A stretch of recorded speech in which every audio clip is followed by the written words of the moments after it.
આ વિષ્ણુ ભગવાન કહે છે સર્વ શ્રુતિ શ્રુતમ સેવમ. જે મંત્ર રોગને મટાડનારો, શોકને દૂર કરનારો, શાંતિનું દાન કરનારો મંત્ર છે. નારદ કહે છે ભગવાન વિષ્ણુ આપ કહો એ કયો મંત્ર છે કે જે મંત્ર શાંતિનું દાન કરે છે, સંતાપમાંથી, ઉદ્વેગમાંથી, ભયમાંથી મુક્તિ આપે છે. જે મંત્ર મંત્રનો પણ મંત્ર છે, મહામંત્રનો મહામંત્ર છે, સર્વ મંત્રનો પિતા છે. જે મંત્રનો મહિમા વેદ પુરાણ નિરંતર ગાય છે. જે મંત્રના અક્ષરો 6 રહેલા છે. જે શિવનો મંત્ર છે. ભગવાન વિષ્ણુ આપ કહો એ કયો મંત્ર છે? ત્યારે વિષ્ણુ ભગવાન કહે છે સાંભળો નારદ, એ મંત્ર છે મેઘ. નમઃ શિવાય નમઃ શિવાય નમઃ શિવાય નમઃ શિવાય નમઃ શિવાય નમઃ શિવાય. આદિ મંત્ર છે, મૂળ મંત્ર છે, મહામંત્ર છે. આ શ્રેષ્ઠ મંત્ર છે, આ સર્વોપરી મંત્ર, મંત્રનો મંત્ર છે. અને કોઈ માણસ આ પંચાક્ષર મંત્રને, આ ષડક્ષર મંત્રને, ઓમ નમઃ શિવાય મંત્રને સામાન્ય મંત્ર તરીકે દેખે તેના પુણ્યનો ક્ષય થાય છે. મહાદેવને જે સામાન્ય દેવ તરીકે જોવે તેના પુણ્યનો ક્ષય થાય. મહાદેવ કોઈ સામાન્ય દેવ નથી, દેવોનો દેવ મહાદેવ છે. પંચાક્ષર મંત્ર કોઈ સામાન્ય મંત્ર નથી, સર્વ મંત્રોનો મંત્ર છે, મહામંત્રનો મહામંત્ર છે. સપ્તકોટી મહામંત્ર. આ દુનિયામાં 7 કરોડ મહામંત્ર છે. 7 કરોડ મહામંત્રોની તુલનામાં કોઈ મંત્ર હોય તો તે મંત્ર છે નમઃ શિવાય નમઃ શિવાય નમઃ શિવાય નમઃ શિવાય નમઃ શિવાય નમઃ શિવાય નમઃ શિવાય નમઃ શિવાય. માનવને સુખ આપનારો, શાંતિ આપનારો, સંપત્તિ આપનારો, રોગ અને શોકમાંથી મુક્તિ આપનારો આદિ મંત્ર, મૂળ મંત્ર, મહામંત્ર, દુનિયાનો કોઈ સર્વોપરી શ્રેષ્ઠમાં શ્રેષ્ઠ મંત્ર હોય તો તે મંત્ર છે નમઃ શિવાય નમઃ શિવાય નમઃ શિવાય નમઃ શિવાય નમઃ શિવાય નમઃ શિવાય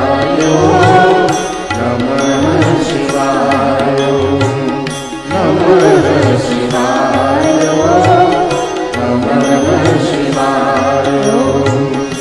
નમઃ શિવાય નમઃ શિવાય નમઃ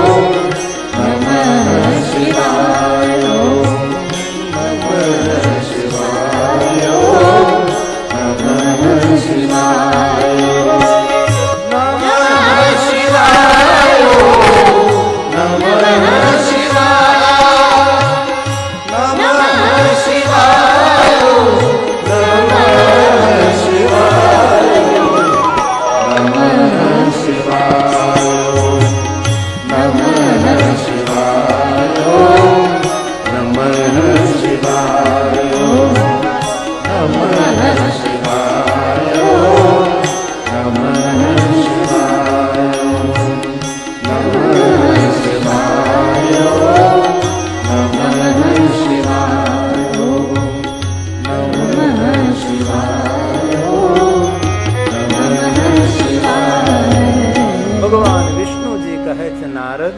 આ પંચાક્ષર મંત્ર ઓમ નમઃ શિવાય મંત્રનો જાપ કરો, તમારો સંતાપ દૂર થશે, તમને શાંતિની પ્રાપ્તિ થશે.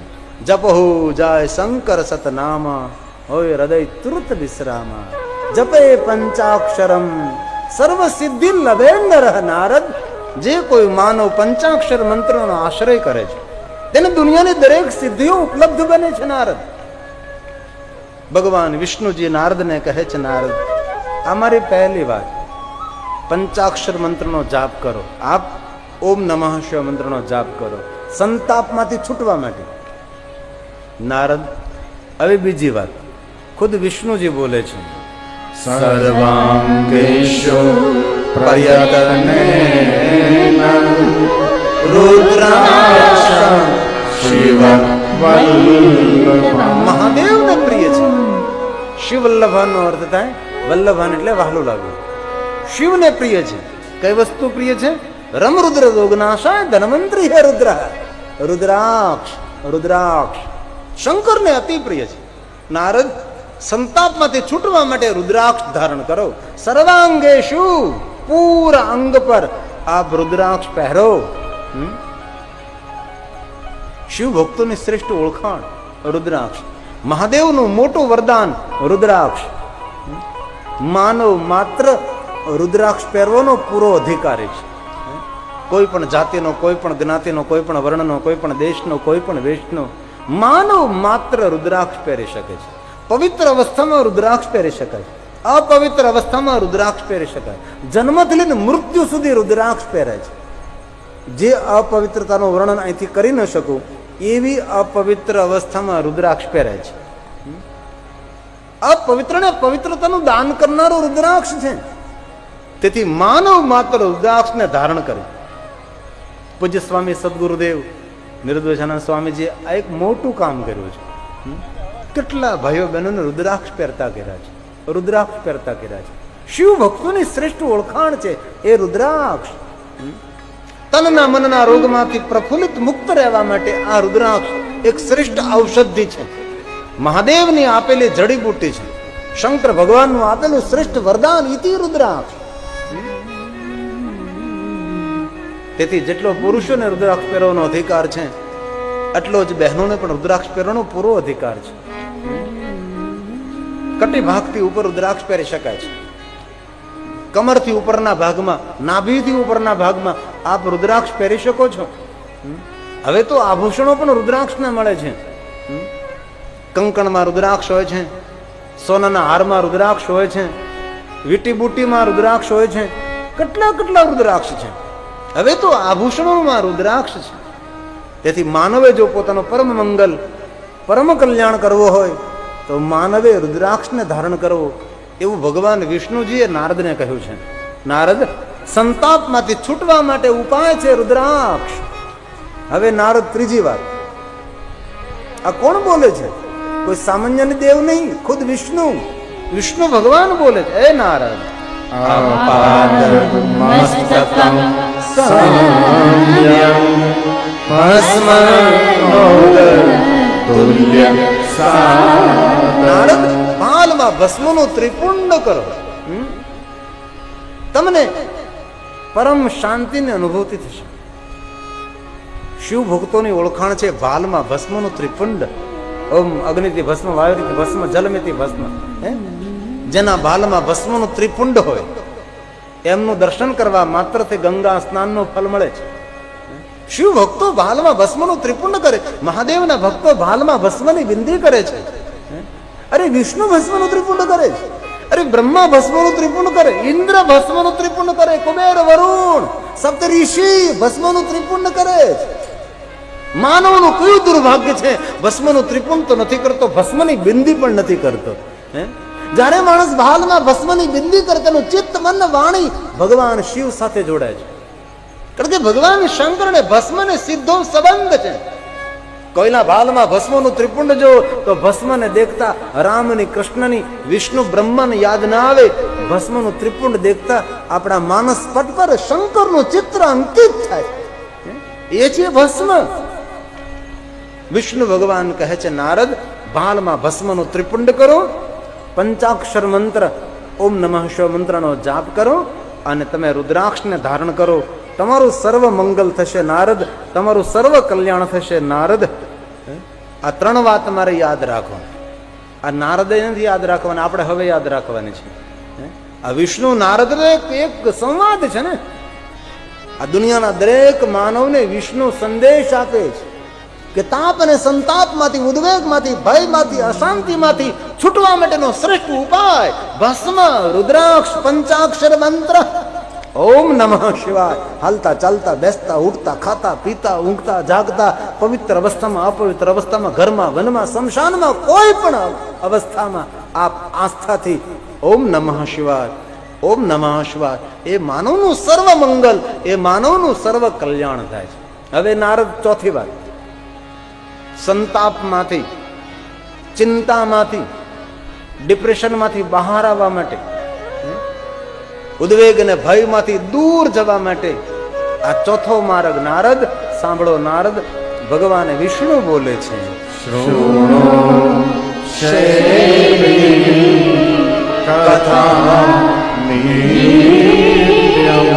વિષ્ણુ ભગવાન કહે છે નારદ મહાદેવની કથાનું શ્રવણ કરો. હે નારદ, જે શંકર ભગવાનની કથાનું શ્રવણ કરે છે અને જે પુણ્ય મળે છે, જાયતે નાત્ર સંશય, इसमें कोई સંશય નહીં.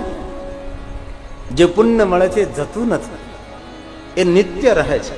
તેથી નારદ, તમે ભગવાન મહાદેવની કથાનું શ્રવણ કરો, તમે શંકર ભગવાનની કથા સાંભળો.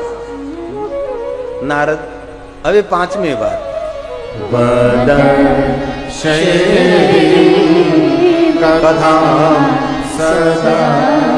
વિષ્ણુ ભગવાન કહે છે આ પંચમ વાત. કથા સાંભળ્યા પછી કથાનું મનન કરો. કોઈ પણ વાત શ્રવણ કર્યા બાદ એ વાતને મનનમાં ઉતારીએ, ચિંતનમાં ઉતારીએ તો ચિત્તમાં અંકિત થાય, તો બહુ લાંબા સમય સુધી એ વાતને આપણે યાદ રાખી શકીએ છીએ.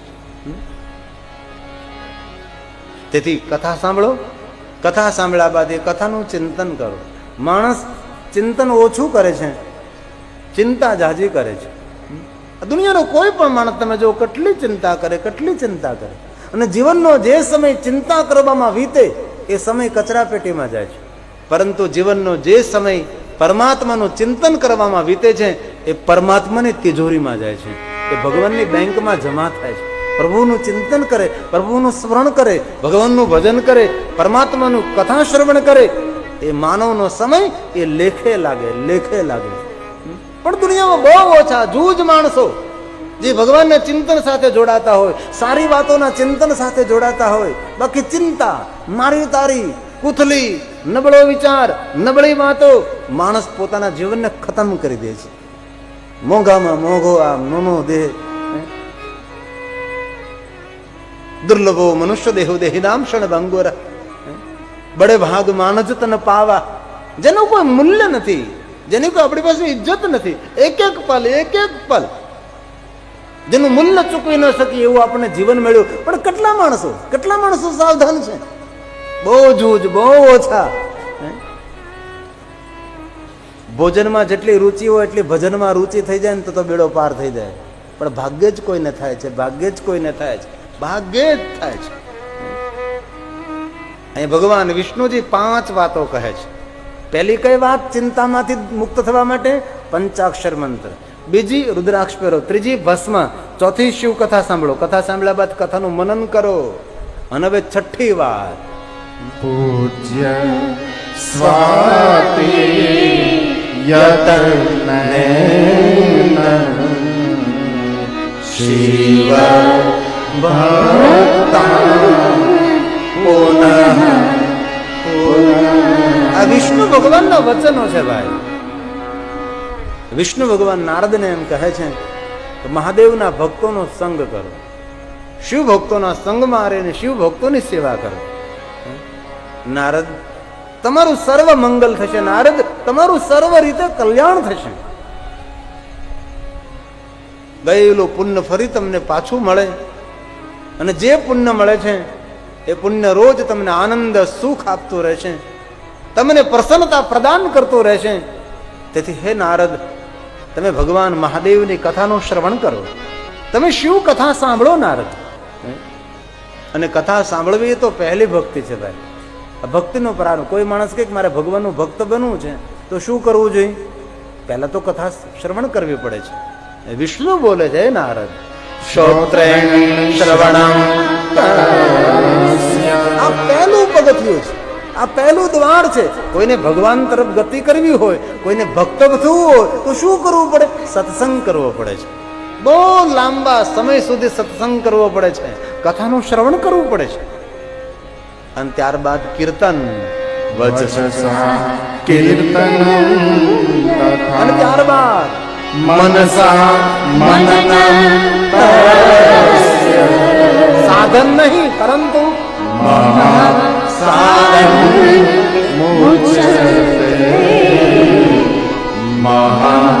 સાધન. આ સાધન નથી, મહાસાધન છે. નારદ, ભગવાનની કથાનું શ્રવણ કરવું, પરમાત્માના નામનું કીર્તન કરવું અને પ્રભુની કથાનું મનન કરવું એ નારદ સાધન નથી, આ તો મહાસાધન છે. નારદ, ભદ્રમ કર્ણિભિઃ શૃણુયામ દેવા. હે દેવતાઓ, અમારા પર કૃપા કરો કે અમને ભગવાનની સુંદર સુંદર ભદ્ર ભદ્ર કથાઓ, શ્રેષ્ઠ શ્રેષ્ઠ વાતો અમને સાંભળવા મળે એવી અમારા પર આપ કૃપા કરો. ભગવાન વિષ્ણુજી કહે છે, નારદ, આ મૃત્યુ લોકની અંદર, આ જીવલેખ લોકની અંદર તે જ ભાગ્યવાન છે જે વિશ્વનાથ ભગવાન શિવનું ધ્યાન કરે છે, જે શિવની સ્તુતિ કરે છે, જે મહાદેવના ગુણગાન કરે છે, જે ભગવાનની કથાનું શ્રવણ કરે છે, એ ભવ પાર ઉતરે છે. ભવ પાર ઉતરવાનું સાધન કયું ભાઈ? અહીં કઈ લાકડાની નાવથી ભવ પાર નથી ઉતરાતું. એ તો કહે ને કે વેતરણી ઉતરો તો ગાયનું પૂછડું પકડી લો, ખબર નહીં પૂછડું પકડાય કે ન પકડાય. પણ ભવ પાર ઉતરવાનું કોઈ શ્રેષ્ઠ સાધન હોય તો વિષ્ણુ માર્ગદર્શન કરે છે, તેનો જન્મ સફળ છે. જે વિશ્વનાથ, વિશ્વરૂપ, વિશ્વપતિ ભગવાન શંકરનું જે ધ્યાન કરે છે તે ખરેખર ધન્ય છે. તે જન્મ ભાજન ખલો જીવ લોકે વૈ સદા ધ્યાયન્તે